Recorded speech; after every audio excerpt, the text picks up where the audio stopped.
Hello दोस्तों, आप सभी को अपने चैनल ज्ञान सक्सेस कोचिंग सेंटर में स्वागत है। आज हम आप सभी स्टूडेंट्स के लिए क्लास 10 का साइंस से किताब से चुनकर वीवीआई ऑब्जेक्टिव क्वेश्चन लाए हैं, जो कि प्रीवियस ईयर क्वेश्चन है, जो कि एग्ज़ाम में पूछा हुआ प्रश्न है। तो आप लोग देखिएगा, ये प्रश्न जो कि एग्ज़ाम में आने का इसका ज़्यादा संभावना है, क्योंकि ये जो पूछा हुआ प्रश्न है। तो चलिए हम क्वेश्चन पर चलते हैं। आप लोग प्रश्न देखिएगा और उस याद करने का कोशिश करिएगा क्लास में। तो चलिए हम चलते हैं प्रश्न पर। देखिएगा क्वेश्चन को और आप जवाब दीजिएगा, क्योंकि प्रीवियस ईयर क्वेश्चन है। सभी प्रश्न कराएंगे जो कि ये पूछा हुआ प्रश्न है, साइंस का भी ऑब्जेक्टिव क्वेश्चन है। तो देखिएगा क्वेश्चन को। चलिए देखिएगा, पहला नंबर प्रश्न है कि सभी हरे पौधे होते हैं। तो सभी हरे पौधे किसमें होते हैं? तो इसका राइट आंसर क्या हो जाएगा? तो सभी हरे पौधे स्वपोषी पौधे होते हैं। तो इसका करेक्ट आंसर क्या हो जाएगा? ए हो जाएगा। सभी हरे पौधे कैसे होते हैं? तो स्वपोषी होते हैं। अगला प्रश्न है कि इनमें कौन वसा को वसा अम्ल तथा ग्लिसरॉल में बदलता है? जो ऑप्शन दिया है इनमें से कौन सा वसा को वसा अम्ल तथा ग्लिसरॉल में बदलता है? तो इसका आंसर क्या हो जाएगा? तो इसका आंसर जो कि पेज जो कि ग्लिसरॉल तथा वसा में बदलता है। तो इसका करेक्ट आंसर क्या हो जाएगा? बी हो जाएगा। चलिए अगला प्रश्न पर चलते हैं। आप लोग देखिएगा जो कि क्वेश्चन ये 2019 में पूछा हुआ प्रश्न है कि इनमें से किसकी उपस्थिति के कारण रक्त लाल दिखाई देता है? ये 2019 में पूछा हुआ प्रश्न है। बताइएगा कि किसके उपस्थिति के कारण रक्त लाल दिखाई देता है? तो इसका आंसर क्या हो जाएगा? तो हीमोग्लोबिन के कारण रक्त जो कि लाल दिखाई देता है। तो इसका करेक्ट आंसर क्या हो जाएगा? सी हो जाएगा। अगला प्रश्न ये भी 2019 में पूछा हुआ प्रश्न है कि मानव हृदय में पाए जाते हैं। माने कितने वेश्म जो कि पाए जाते हैं? तो मानव हृदय में 4 वेश्म पाए जाते हैं। तो इसका करेक्ट आंसर क्या हो जाएगा? सी हो जाएगा 4। ये भी 2019 में पूछा हुआ प्रश्न है। तो आप लोगों को हम वही कराएंगे जो कि पूछा हुआ प्रश्न होगा।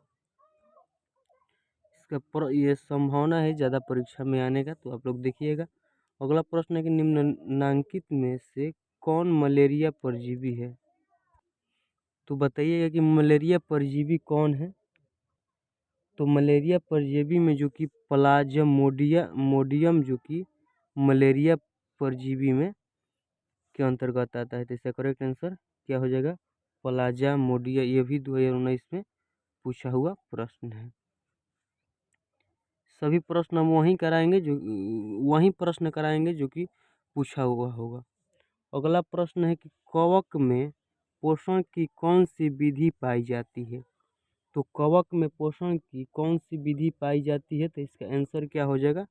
मृतजीवी में पोषण की कम विधि कवक में पोषण की मृतजीवी में कवक में पोषण की विधि पाई जाती है। तो इसका करेक्ट आंसर क्या हो जाएगा? मृतजीवी हो जाएगा। यह भी 2019 में प्रश्न पूछा हुआ है। चलिए अगला प्रश्न पर चलते हैं।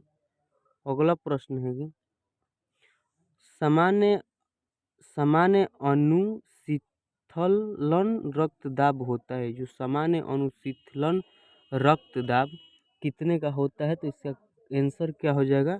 80 mm का जो कि सामान्य अनुशीतलन रक्तदाब होता है। तो इसका करेक्ट आंसर क्या हो जाएगा? ए हो जाएगा 80 mm का। चलिए अगला प्रश्न पर चलते हैं। आप लोग क्लास में याद करने का कोशिश करिएगा। सभी प्रश्न वही होगा जो कि एग्जाम में पूछा हुआ होगा प्रश्न, वही हम कराएंगे। किताब से चुना हुआ प्रश्न है। तो आप लोग देखिएगा। अगला प्रश्न है कि रुधिर का कौन सा अवयव रक्त स्राव को रोकने में मदद करता है? तो इन जो रुधिर होता है वह रक्त स्राव को रोकने में कौन सा अवयव मदद करता है? तो इसका आंसर क्या हो जाएगा? तो इसका आंसर प्लेटलेट्स जो कि रक्त स्राव को रोकने में रुधिर रक्त स्राव को रोकने में मदद करते थे। करेक्ट आंसर क्या हो जाएगा? तो सी हो जाएगा। ये देखिएगा 2019 में पूछा हुआ है। अगला प्रश्न है कि पितरस कहाँ से स्रावित होता है? तो पितरस कहाँ से स्रावित होता है, इससे इसका आंसर क्या हो जाएगा? यकृत से पितरस जो कि स्रावित होता है। तो इसका करेक्ट आंसर क्या हो जाएगा? बी हो जाएगा। ये सभी प्रश्न देखिएगा 2019 में पूछा हुआ प्रश्न है। अगला प्रश्न पर चलते हैं। अगला प्रश्न है कि ग्लूकोज का विखंडन पायरुवेट में होता है या प्रक्रम संपन्न होता है? यही प्रश्न को उल्टा पूछ दिया है कि पायरुवेट के विखंडन से यह कार्बन डाइऑक्साइड जल तथा ऊर्जा देता है। यह क्रिया होती है, मानी यह क्रिया किस में होती है कि ग्लूकोज का विखंडन पायरुवेट में, मानी प्रक्रम जो कि किस में होता है? तो इसका आंसर क्या हो जाएगा? तो माइटोकॉन्ड्रिया में ये जो कि प्रक्रम होता है। तो इसका करेक्ट आंसर क्या हो जाएगा? बी हो जाएगा। देखिएगा 2012 में प्रश्न पूछा हुआ है और 2018 में पूछा, ये दोनों प्रश्न तो भी है, ये क्वेश्चन है, तो आप लोग देखिएगा। ये ज़्यादा से ज़्यादा एग्जाम में आने का इसका संभावना है, क्योंकि जो एग्ज़ाम आजकल दे रहा है बिहार बोर्ड, तो उसमें तो ज़्यादा क्वेश्चन बैंक से क्वेश्चन दे रहा है। प्रीवियस और क्वेश्चन करिएगा तो उसमें ज़्यादा आप लोगों को संभावना है कि प्रश्न लड़े। चलिए अगला प्रश्न पर चलते हैं। अगला प्रश्न है कि कार्बोहाइड्रेट प्रोटीन तथा वसा के पूर्ण पाचन का निम्नलिखित में से कौन सा है? तो कार्बोहाइड्रेट प्रोटीन तथा वसा के पूर्ण पाचन का स्थल किस में है? तो इसका आंसर क्या हो जाएगा? इसका आंसर क्या हो जाएगा? तो आमाशय हो जाएगा। इसका करेक्ट आंसर क्या हो जाएगा? आमाशय हो जाएगा। ये भी 2018 में पूछा हुआ प्रश्न है। अगला प्रश्न है कि एल्कोहल में उबली पत्ती पर आयोडीन विलयन की कुछ बूंद डालने पर पत्ती का रंग हो जाता है। तो एल्कोहल में अगर उबली हुई पत्ती पर आप आयोडीन का विलयन की कुछ बूंद डालिएगा तो उसका रंग कैसा हो जाता है? तो नीला हो जाता है। तो इसका करेक्ट आंसर क्या हो जाएगा? नीला हो जाएगा। ये भी 2018 में प्रश्न पूछा हुआ है। चलिए अगला प्रश्न पर चलते हैं। अगला प्रश्न है कि रक्त का कौन सा अवयव घायल स्थान से रक्त स्राव के मार्ग को रक्त का थाका बनाकर अवरुद्ध करता है? तो रक्त का कौन सा अवयव घायल स्थान से रक्त स्राव के मार्ग को रक्त का थाका बनाकर अवरुद्ध करता है? तो इसका आंसर क्या हो जाएगा? जो लसिका होता है वो रक्त स्राव को जो कि थाका बनाने में मदद करता है। तो इसका करेक्ट आंसर क्या हो जाएगा? सी हो जाएगा। 2018 में यह प्रश्न पूछा हुआ है। अगला प्रश्न है कि मंड परीक्षण के लिए हरी पत्ती पर आयोडीन डालने से पहले पत्ती को एल्कोहल में उबालता है। तो इनमें से क्या है? तो आप लोग देखिएगा ऑप्शन में जो दिया है, ऑप्शन में दिया है ए नंबर में मंड को घोलने के लिए, ऑप्शन नंबर बी में दिया है क्लोरोफिल को घोलने के लिए, ऑप्शन नंबर सी पत्ती को मुलायम करने के लिए, ऑप्शन नंबर डी इनमें से सभी के लिए। तो इसका आंसर क्या हो जाएगा? तो इनमें से सभी के लिए मंड परीक्षण के लिए हरी पौधों में अगर आयोडीन आप लोग किसी पत्ते पर गिराते हैं तो अल्कोहल में जो उबाल होता है, तो ये सभी मंड घोल के लिए भी होता है, क्लोरोफिल को घोलने के लिए भी होता है, पत्ती को मुलायम करने के लिए भी यह प्रक्रिया होता है। तो इसका करेक्ट आंसर क्या हो जाएगा? इनमें से सभी हो जाएगा। अगला प्रश्न है कि कुटपाद किसमें पाया जाता है? तो कुटपाद किसमें पाया जाता है? तो अमीबा में कुटपाद पाया जाता है। तो इसका करेक्ट आंसर क्या हो जाएगा? सी हो जाएगा। देखिएगा ये 2018 में भी पूछा हुआ है, 2017 में पूछा है और 2016 में पूछा है। तो अनुमान है कि आप लोग को एग्जाम में पूछेगा, तो आप लोग इसका देखिएगा और याद करने का कोशिश करिएगा। चलिए हम क्वेश्चन पर चलते हैं।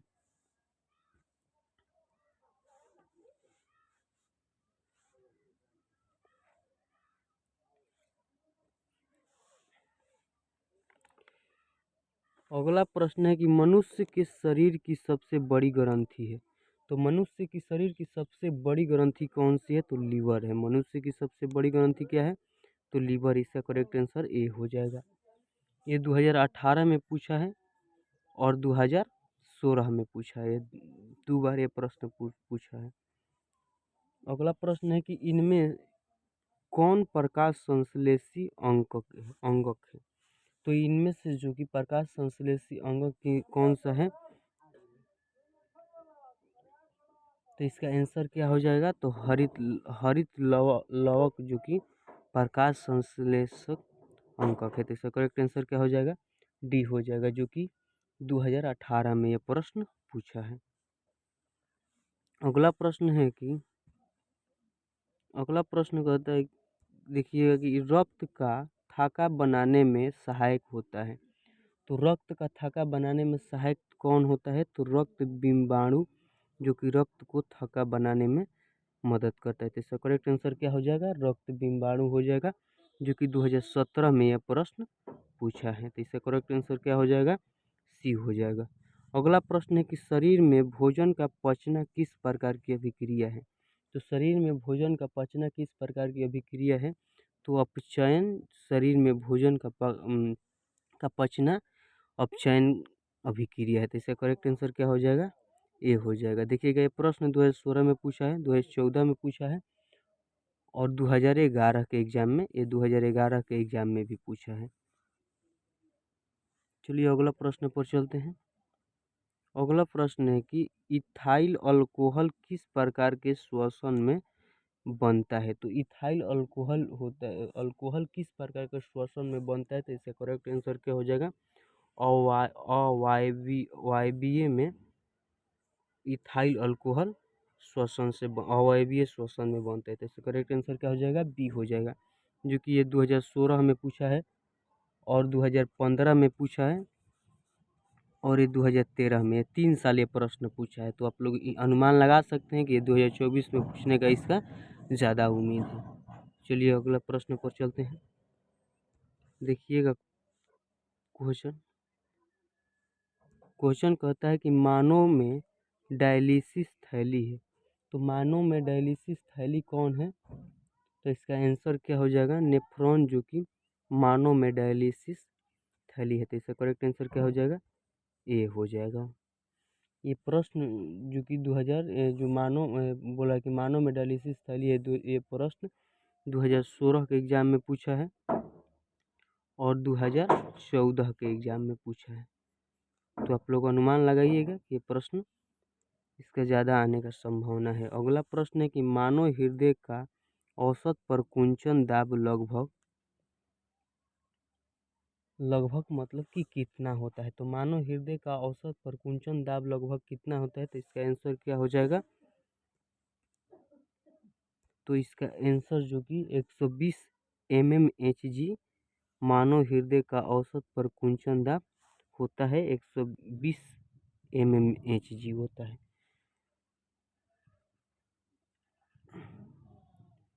तो उम्मीद है आप लोग समझ चुके होंगे कि ये साइंस का प्रश्न है, जो कि वही हम प्रश्न करा रहे हैं जो कि आप लोग एग्जाम से पूछा हुआ होगा। किताब से चुना हो प्रश्न होता है, तो आप लोग देखिएगा प्रतिदिन आकर वीडियो को। इससे पहले हम साइंस को दो वीडियो करा दिए हैं। 2 वीडियो हम पहले साइंस को बना दिए हैं। आप लोग आकर हमारे इस चैनल पर देखिएगा। वीडियो को डिस्क्रिप्शन में लिंक दे देंगे। अगर आप लोग को वीडियो अच्छा होगा तो लाइक करिएगा, कमेंट करिएगा और दोस्तों के पास शेयर करिएगा। और हमारे साथ चैनल से जुड़े रहने के लिए आप जो चैनल का सब्सक्राइब कर लीजिएगा और प्रतिदिन आप आकर साइंस में अच्छा स्कोर करने का प्रयास करिएगा। चलिए मिलते हैं नेक्स्ट क्लास में।